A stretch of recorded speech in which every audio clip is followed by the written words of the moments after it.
Love. A word whispered in the dead of night, a promise etched onto our souls. I, like many, once believed in love's unwavering power, its ability to conquer all. It was a beacon of hope, a testament to the enduring strength of the human spirit. Love, in its purest form, felt like a defiant act against the impermanence of life. I envisioned love as a fortress, capable of withstanding the harshest storms. It was a sanctuary, a shared space where vulnerabilities were embraced and imperfections were celebrated. We convinced ourselves that this bond, this inexplicable connection, transcended the mundane and elevated us to a higher plane of existence. But as time wore on, cracks began to appear in this idyllic facade. The intensity of initial passion inevitably waned, replaced by a more subdued, familiar comfort. The grand gestures of love, once frequent and spontaneous, became increasingly rare, casualties of routine and the relentless march of time. Doubt, like a persistent weed, began to take root in the fertile soil of my once unwavering belief. Science, with its cold, hard facts, offered little solace.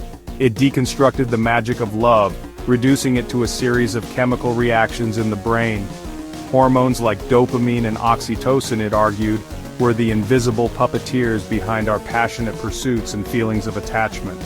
Love, according to this clinical perspective, was less a spiritual awakening and more a biological imperative designed to ensure procreation and survival. We were, in essence, slaves to our neurochemicals, driven by primal instincts disguised as grand romantic ideals. This realization was both fascinating and deeply unsettling. If love was merely a cocktail of hormones, what did that say about our grand pronouncements of eternal devotion? Were we simply fooling ourselves, mistaking fleeting infatuation for something more profound and enduring?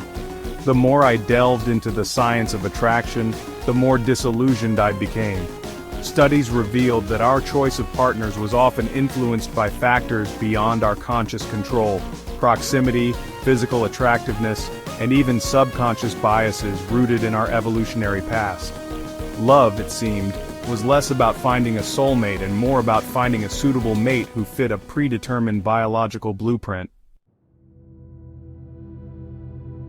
The rose-colored glasses of romantic love, once firmly affixed, began to slip.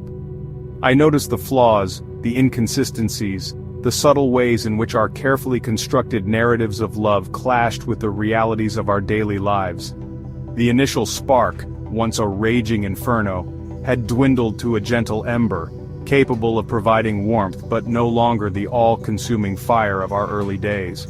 Perhaps I mused, love was not meant to last forever in its initial intoxicating form. Perhaps it was naive to expect a constant state of euphoria. Perhaps the true test of love lay not in its ability to defy change but rather in its capacity to adapt and evolve alongside us. This realization, while initially disheartening, also held a strange sense of liberation. It freed us from the unrealistic expectations we often place upon ourselves and our partners.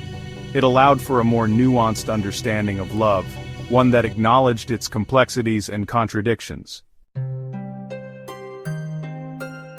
Section 4. The Trap of External Validation. The danger, I realized, lay in seeking our entire sense of worth and validation from romantic love. It was in mistaking a partner for a solution to our own internal struggles, a quick fix for the existential anxieties that plagued us all. Relying solely on another person for happiness, I learned, was a recipe for disappointment and, ultimately, unfulfillment. True fulfillment, I came to believe, stemmed from within. It was about cultivating a deep sense of self-love, of understanding and accepting ourselves in all our messy, complicated glory. It was about pursuing our passions, nurturing our talents, and contributing to the world in a way that felt meaningful and authentic. This pursuit of self-discovery, this relentless exploration of our own potential, was far more rewarding than any external validation we could ever hope to receive from another person. It was in these moments of solitude and introspection that we truly began to understand ourselves and our place in the grand tapestry of life. Section 5. The Path to Self-Discovery. Love, in its many forms, could certainly enrich our lives, but it was not the sole source of meaning or purpose. To believe so was to limit ourselves, to confine our potential within the narrow confines of another person's gaze. The journey ahead was one of self-discovery, of shedding the layers of societal conditioning and embracing our true, authentic selves. It was about finding joy in the simple act of being, of appreciating the beauty of the present moment without needing to chase after fleeting highs or external validation. And so, I chose to release the illusion of love, to embrace the unknown with open arms and a heart brimming with curiosity.